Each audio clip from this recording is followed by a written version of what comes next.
अगर आपके घर की इनकम 35,000 पर पर्सन पर मंथ है और अगर आपके घर में 4 लोग रहते हैं तो 35,000 इंटू 4 1,40,000 रुपया अगर आपके घर की इनकम है तो आप एक मिडिल क्लास फैमिली से बिलोंग करते हैं। और अगर इससे कम है तो आप एक लोअर मिडिल क्लास फैमिली से बिलोंग करते हैं। और अगर इससे हल्का ज्यादा है तो आप एक अपर मिडिल क्लास फैमिली से बिलोंग करते हैं।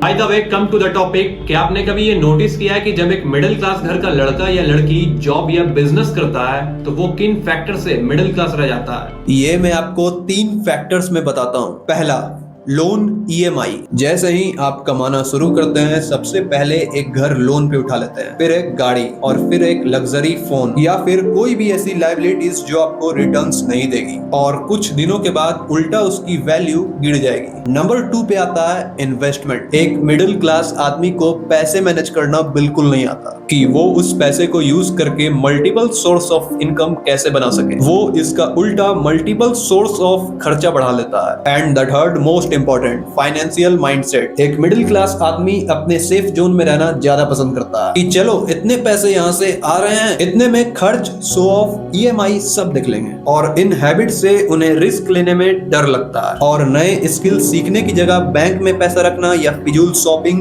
Party, restaurant, Netflix, clubbing, cinema या सर्कल में खर्च करना ज्यादा पसंद करते हैं। देन ये 3 फैक्टर से आपको ये साफ पता लगा होगा कि आप मिडिल क्लास क्यों हैं। और अगर आपको इस ट्रैप से निकलकर अपनी इनकम बढ़ाना है या फिर फाइनेंशियल फ्री होना है, देन ये बहुत इजी है। बट हमारे इंडिया में ना तो इस पे कोई एजुकेशन दी जाती है, ना ही घर के एल्डर्स इस इम्पोर्टेंट टॉपिक को घर में डिस्कस करते हैं। बस इसलिए वो मिडिल क्लास या फिर लोअर मिडिल क्लास रह जाते हैं। तो are you ready to escape this trap?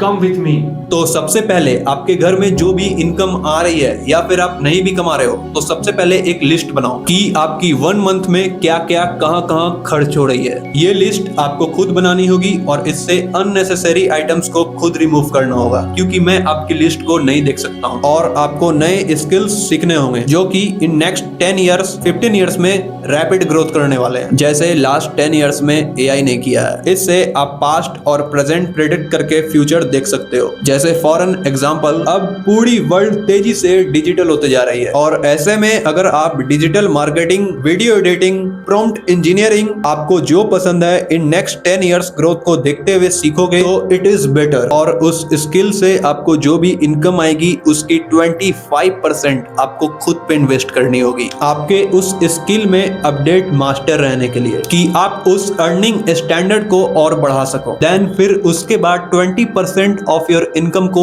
SIP mutual fund में इन्वेस्ट करनी होगी फॉर इमरजेंसी एंड इन्फ्लेशन से बचे रहने के लिए। और फिर अगला 15% आपको कहां खर्च करना है ये मैं आपको नहीं बताऊंगा, ये आपको खुद एनालाइज करना होगा। इन्वेस्टमेंट बुक्स पढ़कर, आर्टिकल पढ़कर और रिच लोगों को एनालाइज कर कि वो अपनी इन्वेस्टमेंट कहां करते हैं। और इस 15% के रेशियो को बढ़ाकर 30% तक लाना है और बाकी के पैसे से ही आपको घर, grocery, rent, transport, emergency, medical को सारे चीज को इंक्लूड करना है। और सबसे इंपॉर्टेंट, अगर आप इस चीज को लेके सीरियस हो तो आपको बहुत सारी चीजें छोड़नी होगी, जैसे लोन, ईएमआई पे गाड़ी या costly phones, shopping as kind of liabilities items. मैं ये नहीं कह रहा ये सब खर्च बेकार है, आपको ये सारी चीजें नेसेसिटी है, बट एक टाइम पीरियड के बाद आप इन चीजों पे खर्च करोगे तो आपके लिए वो बेटर इन्वेस्टमेंट और फ्यूचर सेफ रहेगी। और अगर आपको अभी लोन उठानी है तो आप एक छोटी फंडिंग उठाकर अपने स्किल या बिजनेस पे इन्वेस्ट कर सकते हो, जो कि आपकी फ्यूचर पे बढ़ाएगी। एंड अपनी नेगोशिएशन हमेशा सक्सेसफुल या फिर एम्बिशियस पीपल से ही रखो। And the last most important, आप जब तक इस ट्रैप में सोसाइटी मेंटेन करने के चक्कर में रहोगे आप और इस ट्रैप में गिरते चले जाओगे, क्योंकि आप जिन्हें देख रहे हो उनमें 70% लोग आप ही की तरह हैं। सो जब तक आप अपनी इनकम इस मिडिल क्लास इनकम से ऊपर ना ले जा पाओ और आप इन्वेस्टमेंट कर मल्टीपल सोर्स ऑफ इनकम ना बना पाओ, तब तक आप ऐसी चीजें मत लो जो कि आपको फ्यूचर पे नहीं कर रही है। आप ऐसे चीजों पे इन्वेस्ट करो जो कि आपकी स्किल और डेवलप करके आपकी और मल्टीपल सोर्स ऑफ इनकम बना पाए और इन द फ्यूचर आपको और ज्यादा पे कर पाए। और जब आपके पास उन इन्वेस्टमेंट से पैसे आए तो आप सोच समझकर लायबिलिटीज पर खर्च कर सकते हो, यानी गाड़ी, घर, फोन, लग्जरी आइटम्स एटसेट्रा, जो भी तुम चाहो। अगर आपको इस वीडियो से कुछ नॉलेज मिली हो तो प्लीज चैनल को सब्सक्राइब कर लीजिए ताकि ऐसी इंफॉर्मेटिव वीडियोस आपकी तक पहुंचती रहे।